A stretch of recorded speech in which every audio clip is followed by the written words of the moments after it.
our favorite attorneys around here. Pate, a long-time trial attorney here. Give me a sense of the future for Leanna Harris in all of this. Is she going to get arrested? I think it's very likely she will, but they're in no big hurry right now. I think they can continue their investigation. As we know, they served a lot of warrants. They have a lot of evidence to go through. I think they will wait until they get to the point of presenting the case to the grand jury. When they're going to decide what to do with the husband, then they'll decide about her. You clearly have not seen all of the evidence. None of us have. But is this circumstantial? Is this the kind of evidence that makes it very difficult to get a conviction?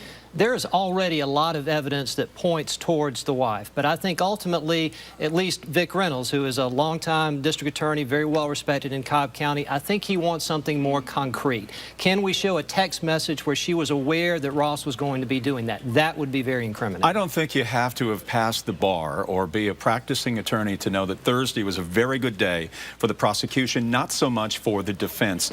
Is that the proverbial tip of the iceberg, or is there going to be much more here that has not been seen? That's a great question. Most of the time you see in these probable cause hearings just enough evidence from the state to get past that low threshold of probable cause. That is not what happened last week.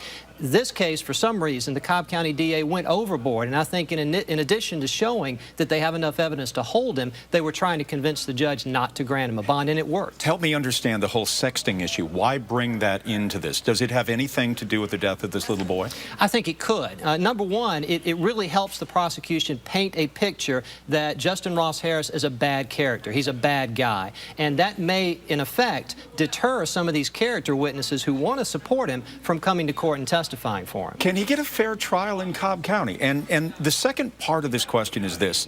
If there indeed is this kind of evidence, should he not seek a plea bargain here? Because a Cobb County jury would be much more inclined to give the death penalty than, say, Fulton County. Well, I certainly agree with that. And it has the makings of a potential death penalty case. Judge Cox mentioned that at the hearing last week.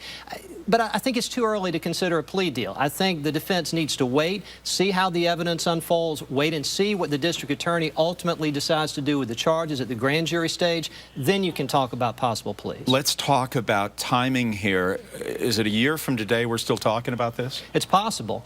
The district attorney's office has only 90 days to indict him because they've held him without bond.